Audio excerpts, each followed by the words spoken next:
فرزند زہرا یہ حالات برے ہیں۔ کاشانۂ بصیرت ایک ایسا مکمل یوٹیوب چینل جس پر محروم بصارت کے لیے بالخصوص اور تمام افراد کے لیے بالعموم سینکڑوں کی تعداد میں اسلامی کتب دستیاب ہیں۔ لہذا گزارش ہے کہ آپ اپنی ذمہ داری نبھاتے ہوئے کاشانۂ بصیرت کو سبسکرائب کرنے کے ساتھ ساتھ بیل آئیکن کو پریس کیجیے تاکہ آپ علم کے حصول کے ساتھ ساتھ مذہب اہل بیت کی اشاعت میں بھی اہم کردار ادا کرتے رہیں۔ کاشانۂ بصیرت، کاشانۂ بصیرت، کاشانۂ بصیرت۔ فرزند زہرا یہ حالات برے ہیں۔ السلام علیکم ورحمۃ اللہ وبرکاتہ۔ سامعین، آپ سماعت فرما رہے ہیں سیرت امیر المومنین حضرت علی ابن ابی طالب حصہ اول۔ مؤلف ہیں علامہ مفتی جعفر حسین علی اللہ مقامہ۔ آج ہم آپ کے سامنے اس کی 16ویں ریکارڈنگ پیش کر رہے ہیں، صفحہ نمبر 179۔ عنوان ہے ازواج و اولاد۔ امیر المومنین علیہ السلام نے جناب فاطمۃ الزہرا سلام اللہ علیہا کی عظمت اور منزلت کے پیش نظر ان کی زندگی میں کوئی دوسرا عقد نہیں کیا، البتہ ان کے انتقال کے بعد مختلف اوقات میں مختلف قبائل میں چند عقد کیے۔ ان ازواج سے متعدد اولادیں ہوئیں۔ حضرت کی ازواج و اولاد کی تفصیل یہ ہے: بی فاطمۃ الزہرا سلام اللہ علیہا کے بطن اطہر سے 15 رمضان المبارک 3 ہجری میں امام حسن علیہ السلام اور 3 یا 5 شعبان المعظم 4 ہجری میں امام حسین پیدا ہوئے۔ تاریخ میں ایک تیسرے صاحبزادے کا بھی نام آتا ہے جن کا نام محسن تھا۔ بعض کے نزدیک وہ صغیر سنی میں انتقال کر گئے اور بعض کے نزدیک قبل از ولادت ایک حادثے میں ساقط ہو گئے۔ یہ حادثہ تاریخ اسلام کا ایک المیہ ہے جو وفات پیغمبر صلی اللہ علیہ وآلہ وسلم کے ایک آدھ دن بعد پیش آیا اور 2 صاحبزادیاں پیدا ہوئیں، ایک زینب کبریٰ جن کا لقب عقیلہ تھا اور ایک زینب صغریٰ جن کی کنیت ام کلثوم تھی۔ جناب زینب کبریٰ کی شادی عبداللہ ابن جعفر سے ہوئی اور جناب ام کلثوم کا عقد محمد ابن جعفر سے ہوا۔ امامہ بنت ابی العاص، حضرت علی علیہ السلام نے جناب سیدہ کی وصیت کے مطابق ان سے عقد کیا۔ ان کے بطن سے محمد الاوسط متولد ہوئے جو جنگ کربلا میں لڑ کر شہید ہوئے۔ ام البنین بنت حزام کلابیہ۔ امیر المومنین نے اپنے بھائی عقیل سے کہا کہ آپ انساب عرب سے خوب واقف ہیں، میرے لیے ایسی خاتون کا انتخاب کیجیے جو عرب کے شجاع اور بہادر خاندان سے تعلق رکھتی ہوں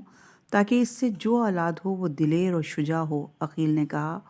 آپ ام البنین کلابیہ سے عقد کریں کیونکہ ان کے آباء و اجداد سب کے سب عرب کے ماننے ہوئے دلیر اور شجاع گزرے ہیں۔ چنانچہ حضرت علی علیہ السلام نے ام البنین سے عقد کیا جن سے 4 فرزند پیدا ہوئے: عباس، عبداللہ، عثمان اور جعفر۔ عباس 26 ہجری میں پیدا ہوئے اور اپنے بھائیوں میں سب سے بڑے تھے۔ پھر عبداللہ پیدا ہوئے، پھر عثمان جو عبداللہ سے 2 برس چھوٹے تھے، اور پھر جعفر جو عثمان سے 2 برس چھوٹے تھے۔ یہ چاروں کے چاروں کربلا میں یزیدی لشکر کی خون آشیم تلواروں سے شہید ہوئے۔ لیلہ بنت مسعود دارمیہ۔ ابن اسیر نے کامل میں اور ابن سعد نے طبقات میں لکھا ہے کہ ان کے بطن سے 2 صاحبزادے ابو بکر اور عبید اللہ پیدا ہوئے اور بعض نے ان دونوں کو ایک ہی قرار دیا۔ شیخ عباس قمی نے منتہی الاعمال میں تحریر کیا ہے کہ ان سے محمد الاصغر اور ابو بکر پیدا ہوئے۔ یہ سید محسن امین نے عیون شیعہ میں لکھا ہے کہ بظاہر یہ دونوں ایک ہی ہیں، محمد الاصغر نام ہے اور ابو بکر کنیت ہے۔ شیخ مفید رحمہ اللہ نے بھی اسے کنیت ہی قرار دیا۔ یہ بھی جنگ کربلا میں شہید ہوئے۔ اسماء بنت امیس، ابن اسیر نے کامل میں تحریر کیا ہے کہ محمد الاصغر انہی کے بطن سے متولد ہوئے۔ ابن سعد نے طبقات میں لکھا ہے کہ ان سے یحییٰ اور اون پیدا ہوئے۔ یحییٰ حضرت کی زندگی میں انتقال کر گئے اور اون معرکہ کربلا میں شہید ہوئے۔ حبیب صہبہ بنت ربیعہ تغلبیہ، ان کے بطن سے ایک صاحبزادہ عمر الاطراف اور ایک صاحبزادی رقیہ کبریٰ جڑواں پیدا ہوئے۔ رقیہ کبریٰ مسلم بن عقیل سے بیاہی گئیں۔ خولہ بنت جعفر حنفیہ، ان کے بطن سے محمد پیدا ہوئے جو ابن حنفیہ کے نام سے مشہور ہوئے۔ ان کی کنیت ابو القاسم تھی۔ 81 ہجری میں طائف میں وفات پائی۔ سعید بنت ارویس ثقیفہ ابن شہر عاشوب نے تحریر کیا کہ ان کے بطن سے نفیسہ، زینب صغریٰ اور رقیہ صغریٰ متولد ہوئے۔ اور سید محسن امین نے لکھا کہ ان سے الحسن اور کلثوم صغریٰ پیدا ہوئیں، اور بعض نے لکھا کہ کلثوم نفیسہ ہی کی کنیت تھی۔ شعیب مخزومیہ ابن شہر عاشوب نے لکھا کہ الحسن اور رملہ 2 صاحبزادیاں ان سے پیدا ہوئی۔ مہابتہ بنت امراء القیس، میم خ بے الف اور چھوٹا گولتے، مخبتہ بنت امراء القیس، ان سے ایک صاحبزادی پیدا ہوئیں جو 55 میں وفات پا گئی۔ ان ازواج کے علاوہ متعدد کنیزیں بھی تھیں جن سے چند لڑکیاں پیدا ہوئیں، جن کے نام یہ ہیں: ہانی، میمونہ، زینب صغریٰ، رملہ صغریٰ، فاطمہ، امامہ، ختیجہ، الکرام، سلمہ، جعفر، جمانہ اور نفیسہ۔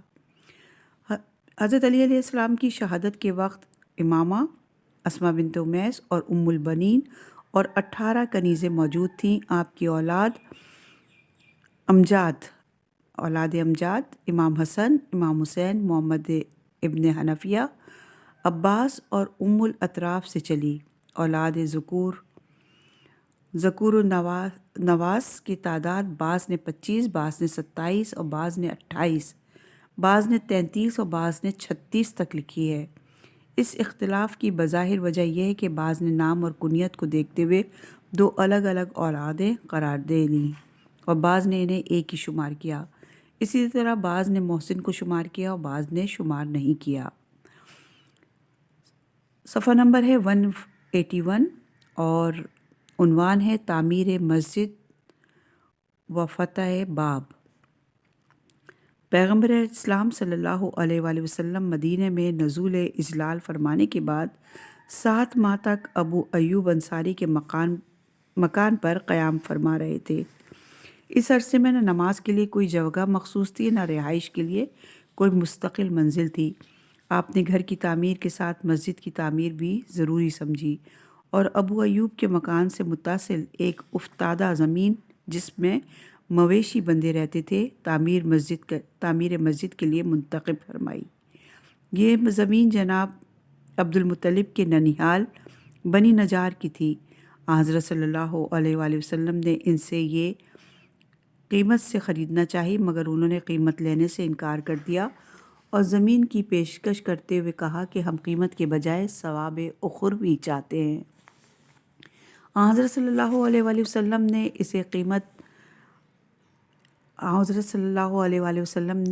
اسے قیمت ادا کیے بغیر لینا گوارا نہ کیا، لیکن چونکہ دراصل وہ زمین بنی نجار کے 2 یتیم بچوں کی تھی جن کے نام سہل اور سہیل تھے اور اسد ابن زرارہ کی زیر تربیت تھے۔ حضرت صلی اللہ علیہ وآلہ وسلم نے اسد کے ذریعے وہ زمین خریدی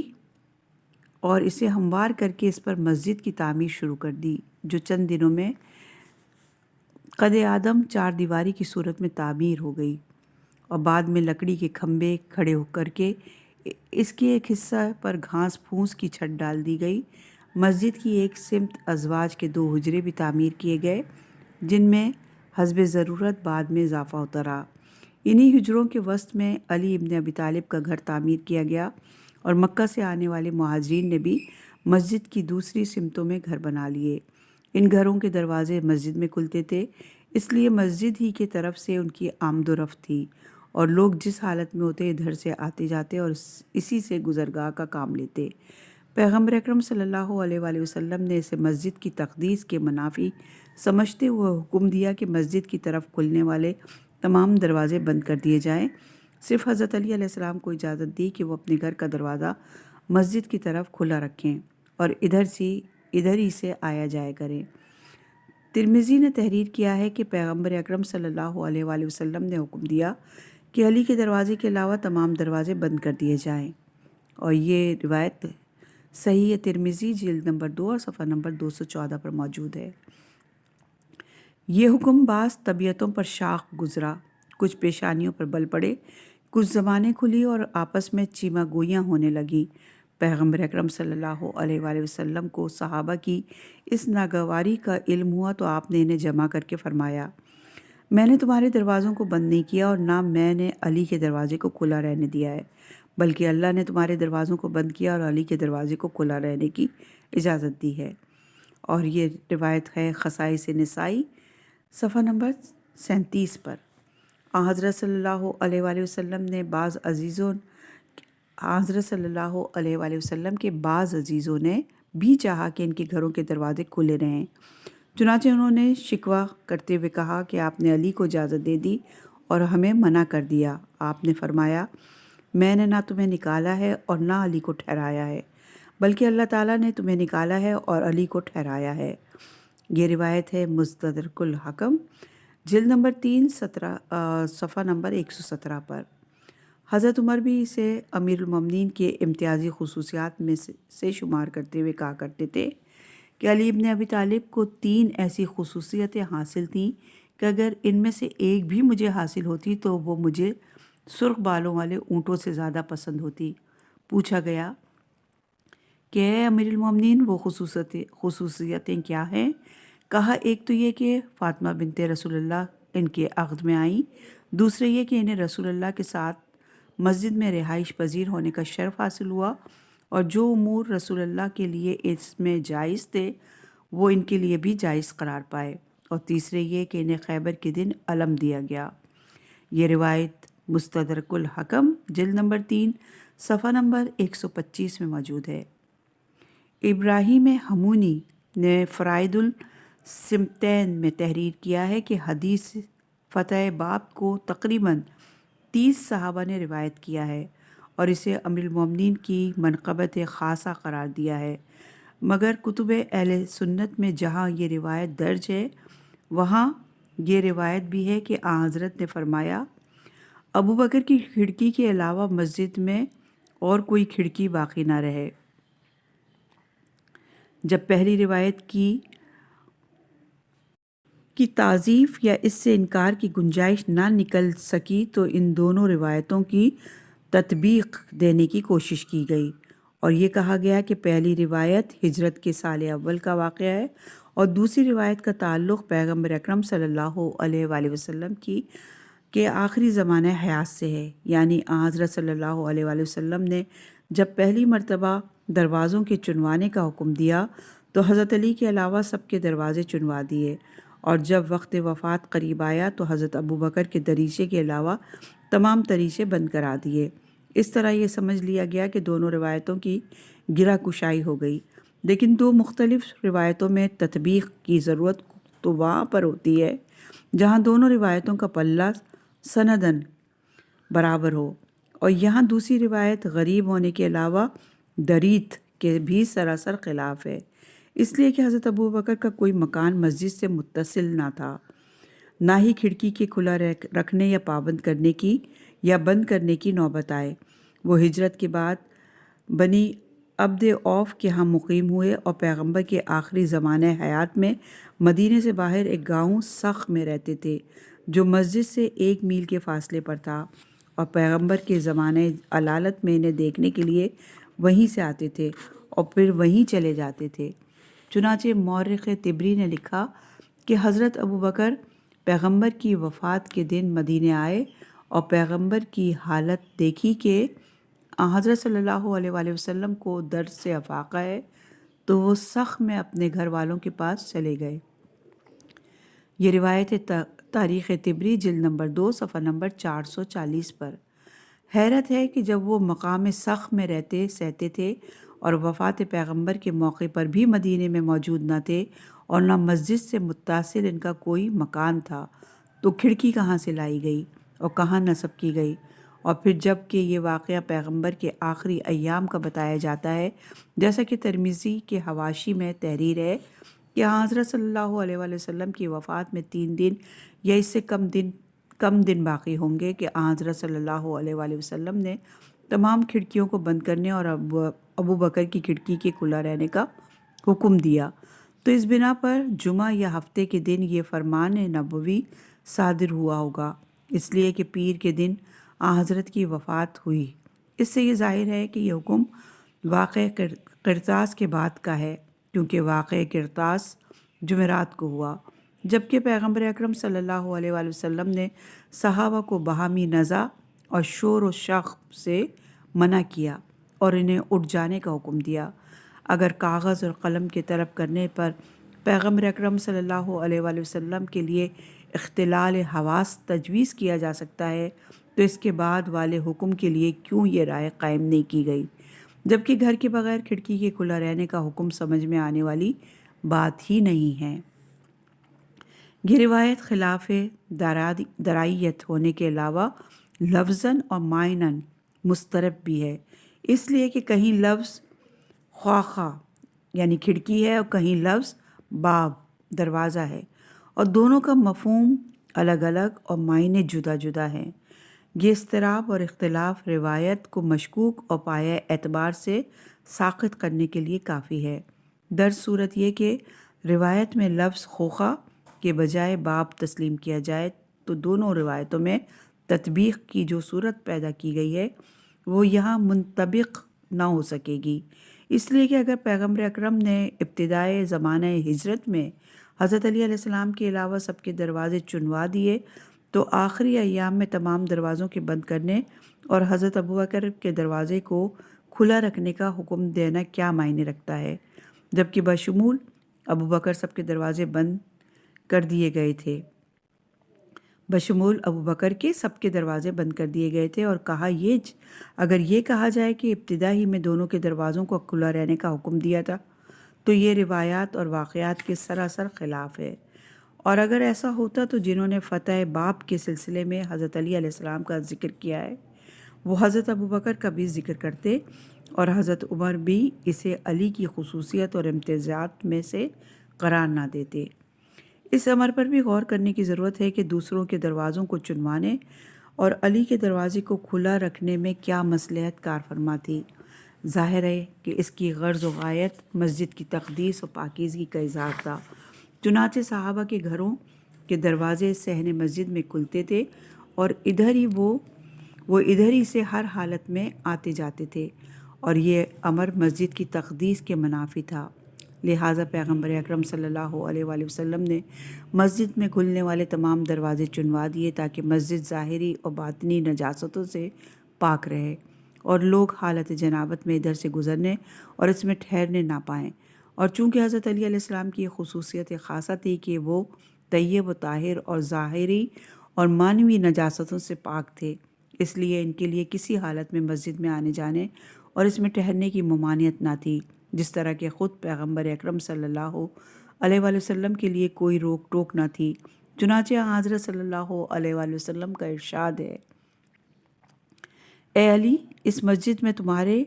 اور میرے علاوہ کسی کے لیے حالت جنب میں ہونا جائز نہیں۔ یہ روایت موجود ہے مشاقہ کی صفحہ نمبر 564 پہ۔ اسی طہارت و تقدیس کی بنا پر اوروں کے دروازے چنوا دیے اور اپنا اور علی کا دروازہ کھلا رہنے دیا، جس طرح حضرت موسیٰ اور حضرت ہارون کے دروازے کو ان کے لیے مسجد قرار دیا گیا تھا، اس طرح پیغمبر اور وصی پیغمبر کے لیے جو مثل موسیٰ اور ہارون تھے مسجد کو قیامگاہ قرار دیا گیا۔ چنانچہ ارشاد نبوی ہے، خداوند عالم نے حضرت موسیٰ کو حکم دیا کہ وہ ایک پاک و پاکیزہ مسجد تعمیر کریں اور اس میں موسیٰ اور ہارون کے علاوہ کوئی اور سکونت اختیار نہ کرے، اور مجھے بھی اللہ نے حکم دیا کہ میں ایک پاکیزہ مسجد تعمیر کروں جس میں میرے اور علی اور ان دونوں بیٹوں کے علاوہ کوئی اور رہائش نہ رکھے۔ اور یہ ہے روایت خصائص سیوطی صفحہ نمبر 243 پر۔ جب یہ امر صرف پیغمبر اکرم صلی اللہ علیہ وآلہ وسلم اور علی علیہ السلام اور ان کی اولاد اطہار کے لیے مخصوص تھا اور کوئی اس شرف و پاکیزگی میں ان کا شریک اور سہیم نہ تھا، تو کسی اور کے لیے دروازہ یا کھڑکی کے کھلا رکھنے کی اجازت دے کر کیوں کر دی جا سکتی تھی؟ اگر حضرت ابوبکر کو بھی یہ خصوصیت حاصل ہوتی تو البتہ اس کے لیے بھی دروازہ یا کھڑکی کا کھلا رکھنا تجویز ہو سکتا تھا، مگر جب وہ اس خصوصیت کے حامل ہی نہ تھے تو ان کے لیے کھڑکی یا دروازے کے کھلا رہنے کے معنی کیا ہیں، جبکہ وہ حکم عمومی کے ماتحت ادھر سے گزرنے کے مجاز نہ تھے۔ پھر لفظ خوخا کے معنی کھڑکی کے کب ہیں ادھر سے آنے جانے کی صورت پیدا کی جا سکے، بلکہ اس کے معنی روشن دان کے ہیں، جیسا کہ فیروز آبادی نے قاموس میں لکھا ہے کہ وہ سوراخ جس سے کھڑکی کے اندر روشنی آتی ہے وہ عادتاً روشن دان سے گزرگاہ کا کام کس طرح لیا جا سکتا ہے، جبکہ روشن دان دیوار کے بالائی حصے میں ہوتا ہے، لہٰذا جب روشن دان سے آمد و رفت ہی نہیں ہو سکتی تو پھر اس سے کون سی فضیلت کا اثبات مقصود ہے۔ صفحہ نمبر ہے 186، عنوان ہے عہد نبوی کے غزوات۔ حضرت صلی اللہ علیہ وآلہ وسلم بعثت کے بعد 13 برس تک مشرکین مکہ کے مظالم سہتے رہے، اور جب مکہ سے ہجرت کر کے مدینے میں تشریف فرما ہوئے تو کفار و مشرکین کے خلاف انتقامی کارروائی کا کوئی تصور آپ کے ذہن میں نہ تھا، لیکن مشرکین نے قریش جو اپنے منصوبوں کی ناکامی پر پیچ و تاب کھا رہے تھے اور حضرت صلی اللہ علیہ وسلم کے جان بچا کر نکل جانے پر کف افسوس مل رہے تھے، فتنہ و شورش کے لیے اٹھ کھڑے ہوئے اور مسلمانوں کو گھر سے بے گھر کرنے کے بعد انہیں اطمینان اور جمعیت خاطر سے محروم کرنے اور اسلام کی توسیع و ترقی کو روکنے کے لیے حرب اور پیکار پر اتر آئے اور اس بے سر و سامان جماعت کو اپنی طاغوتی طاقتوں سے کچلنے کا تہیہ کر لیا۔ پیغمبر اسلام نے جنہوں نے مکہ میں پرامن طریقے سے ذہنی انقلاب پیدا کرنا چاہا تھا اور مدینے میں قبائل یہود سے صلح اور امن کا تحریری معاہدہ کیا تھا، وہ قریش کی شرانگیزیوں کے باوجود یہ نہیں چاہتے تھے کہ جنگ کی نوبت آئے اور کشت خون کی گرم بازاری ہو، مگر قریش کی شر پسندی اور فتنہ انگیزی نے جب مسلمانوں کے سکون اور اطمینان کو ختم کر دینا چاہا اور جنگ ان کے سروں پر مسلط کر دی تو اس کے علاوہ کوئی چارہ نہ تھا کہ جارحانہ حملوں کے خلاف مدافعانہ قدم اٹھایا جائے۔ چنانچہ حضرت صلی اللہ علیہ وآلہ وسلم نے اس وقت تک جنگ کا نام نہیں لیا اور نہ کسی کو لڑنے بھیڑنے کی اجازت دی جب تک قریش و یہود نے آپ کو جنگ کے لیے مجبور نہیں کر دیا، اور قدرت نے کفار کے بڑھتے ہوئے ظلم و تشدد کو روکنے کے لیے جہاد کی اجازت نہیں دے دی۔ چنانچہ اللہ تعالیٰ کا ارشاد ہے، جن مسلمانوں کے خلاف کافر لڑا کرتے تھے اب انہیں بھی جنگ کی اجازت ہے، اس بنا پر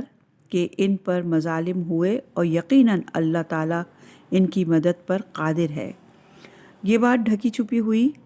نہیں ہے کہ کفار نے پہلے مسلمانوں کو جلا وطن کیا اور پھر ان کے ٹھکانوں پر حملہ آور ہو کر انہیں ختم کرنے کی ٹھان لی۔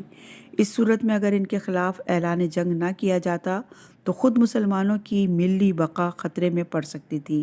بے شک اسلام امن و سلامتی کا محافظ اور صلح اور آشتی کا پیغمبر ہے، مگر اس کے یہ معنی نہیں ہے کہ دشمن کے چیرہ دستیوں اور شورش انگیزیوں کو دیکھتے ہوئے خاموش رہا جائے، انہیں منمانی کارروائیاں کرنے کی کھلی چھٹی دے دی جائے۔ اللہ نے مظلوم اور ستم رسیدہ لوگوں کو حق دیا ہے کہ وہ دشمن کی بڑھتی ہوئی ستیہ کاریوں کے اسناد اور اپنی جان و مال کے تحفظ کے لیے امکانی جدوجہد کریں، اور جس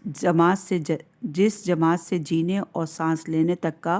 حق چھین لیا جائے، اسے تباہی و ہلاکت کے گڑھے میں دھکیلنے کا فیصلہ کر لیا جائے، اس کے لیے جنگ کے علاوہ چارہ کار ہی کیا رہ جاتا ہے۔ اگر جنگ مذموم اور قابل نفرت ہے تو اس امر مذموم کے ارتکاب کا الزام اس پر عائد ہوگا جس نے از خود جنگ چھیڑ کر انسانی حقوق پر دست درازی کی ہو اور کمزور اور ناتواں کو اپنے مظالم کا نشانہ بنایا ہو، لیکن جو مظلوم کی حمایت، فتنے کی اسناد، جماعتی حقوق کے تحفظ اور اعتقاد عمل کی آزادی کے لیے دشمن سے ٹکرائے وہ ہرگز مورد الزام قرار نہیں دیا جا سکتا۔ اسلام سلم سے مشتق ہے جس کے معنی صلح کے ہیں۔ اس کے نام ہی سے ظاہر ہے کہ اسلام بنیادی طور پر خونریزی کا مخالف، حرب اور پیکار کا دشمن اور تمام عالم کے لیے امن و سلامتی کا پیغام ہے، اور اس میں جنگ و نسل اور قوم و وطن کے تعصب اور عقائد کے اختلاف کے بنا پر فوج کشی اور صف آرائی کی قطعاً گنجائش نہیں ہے، اور نہ ملک گیری کو اسلام اور اسلامی تعلیمات سے دور کا واسطہ ہے۔ اسلام صرف 2 صورتوں میں جنگ کی اجازت دیتا ہے، ایک یہ کہ دشمن مسلمانوں کے استحصال کے لیے مرکز اسلام پر حملہ آور ہو اور جنگ کے بغیر جان و مال اور ناموس کا تحفظ ممکن ہو، اور دوسری صورت یہ کہ دشمن جنگی تیاریوں میں سرگرم عمل ہو اور ڈھیل دینے کی صورت میں اس کی عسکری قوت اور مادی وسائل کے بڑھ جانے کا اندیشہ ہو۔ چنانچہ انہی 2 صورتوں میں جبکہ جنگ ناگزیر تھی،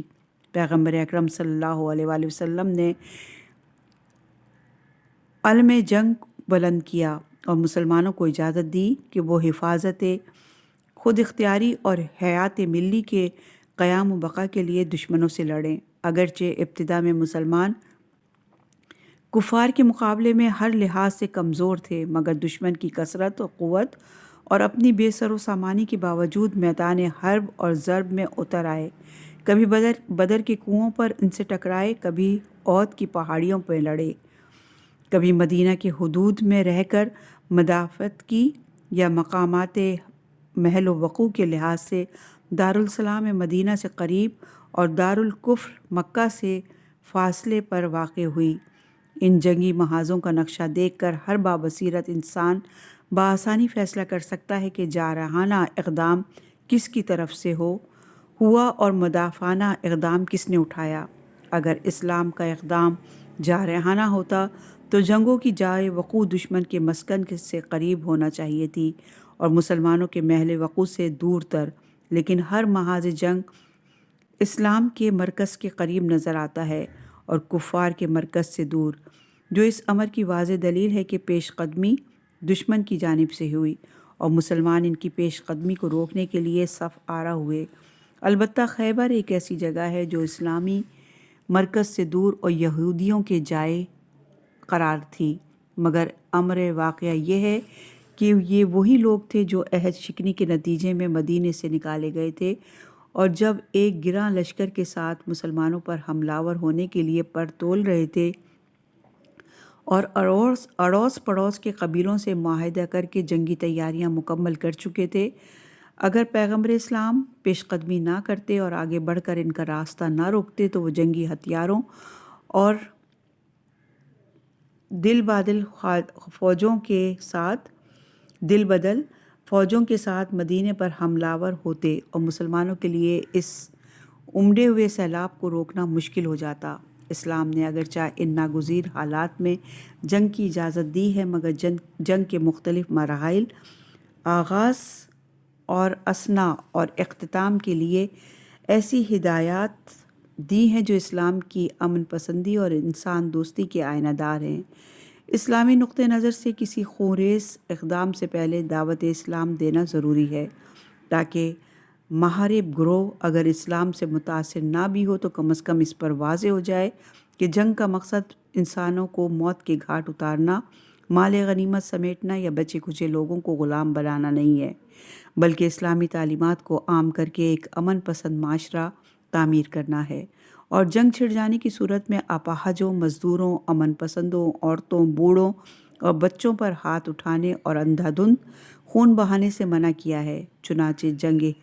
حنین میں جب خالد ابن ولید نے ایک عورت کو قتل کر دیا تو حضرت صلی اللہ علیہ وآلہ وسلم نے اپنی خفگی اور برہمی کا اظہار کرتے ہوئے انہیں کہلوا بھیجا کہ وہ کسی عورت بچے یا مزدور پر ہاتھ نہ اٹھائیں۔ ایک مرتبہ پیغمبر اکرم صلی اللہ علیہ وآلہ وسلم نے صحابہ کو ہدایت دیتے ہوئے فرمایا کہ جنگ کے دوران مشرکین کے بچوں کو قتل نہ کرنا۔ کچھ لوگوں نے کہا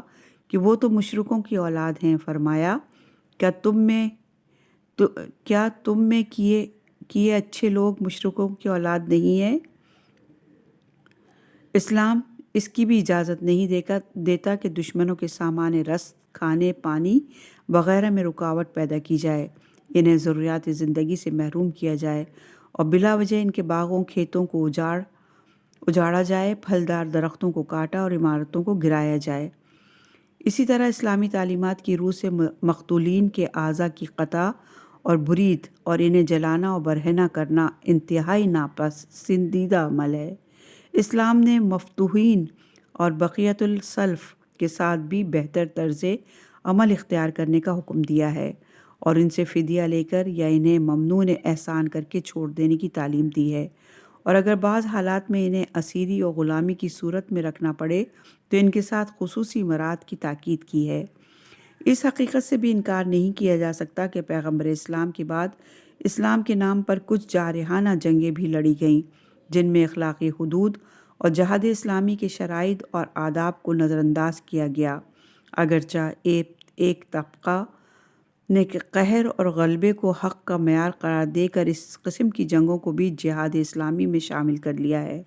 اور قتل اور خونریزی کے ذریعے سے حاصل ہونے والی کامیابی کو حق و صداقت کی کامیابی کا نام دیا ہے، مگر اسلام نہ ایسے اقدامات کا حامی ہے اور نہ ان جنگوں کی ذمہ داری اسلام پر عائد ہوتی ہے، اس لیے کہ نہ وہ اسلامی تعلیمات کے زیر اثر لڑی گئیں اور نہ ان میں کوئی اسلامی مفاد مضمر تھا۔ اسلام کا واضح اعلان ہے کہ لا اکراہ فی الدین، دین کے معاملے میں زبردستی نہیں ہے، اور قرآن مجید میں جس قدر آیتیں جہاد کے متعلق وارد ہوئی ہیں وہ انہی مواقع کے لیے ہیں جہاں دشمن اسلام کی آواز کو قوت و طاقت سے دبانے اور مسلمانوں کی جمعیت کو کچلنے کے لیے لشکر کشی کرتا ہے۔ اسلام کی طرف سے نہ جارحانہ اقدام کی اجازت ہے، نہ زبردستی اپنے عقائد ٹھونسنے کی۔ ان جنگوں کی ذمہ داری عائد ہوتی ہے تو اس شہنشاہوں پر جنہوں نے ملک گیری اور کشور کشائی کے لیے فوج کشی کی اور گرد و پیش کے امن پسند ملکوں کو جہاد کی آڑ میں پامال کیا، اور اس طرح امن عامہ میں خلل ڈال کر اسلام کی صلح جوئی اور امن پسندی کو داغدار کر دیا، اور اپنے مردوم آزاد طرز عمل سے کچھ لوگوں کو یہ کہنے کا موقع دیا کہ اسلام کا پھیلاؤ تلوار اور دباؤ کا مرہون منت ہے۔ ان تمہیدی کلمات کے بعد عہد رسالت کے چند مشہور غزوات کا ذکر کیا جائے گا تاکہ ایک طرف جنگوں کا دفاعی پہلو اجاگر کیا جا سکے اور دوسری طرف ان غزوات کے فاتح اور علمبردار حضرت علی علیہ السلام کی مثالی کارکردگی اور عدیم النظیر شجاعت اور روشنی پڑ سکے۔ حضرت علی علیہ السلام نے تبوک کے علاوہ تمام جنگوں میں پورے جوش و ولولے سے حصہ لیا اور اپنی خداداد قوت سے دشمنوں کے پرے الٹے، مگر کسی مرحلے پر نہ اخلاقی قیود کو توڑا اور نہ اسلامی حدود کے باہر قدم رکھا۔ چنانچہ نہ کسی عورت اور بچے پر ہاتھ اٹھایا، نہ کسی بھاگنے والے کا پیچھا کیا، نہ کسی زخمی پر ہاتھ ڈالا اور نہ کسی کی پردہ داری کی، اور تاریخ میں ایسی مثالیں چھوڑ گئے جنہیں ہمیشہ اسلام کی اصول پرستی، صلح پسندی اور امن دوستی کے ثبوت میں پیش کیا جاتا رہے گا۔ آگے غزووں کا بیان ہے، انشاءاللہ کہ اگلی ریکارڈنگ میں پیش کرتے ہیں۔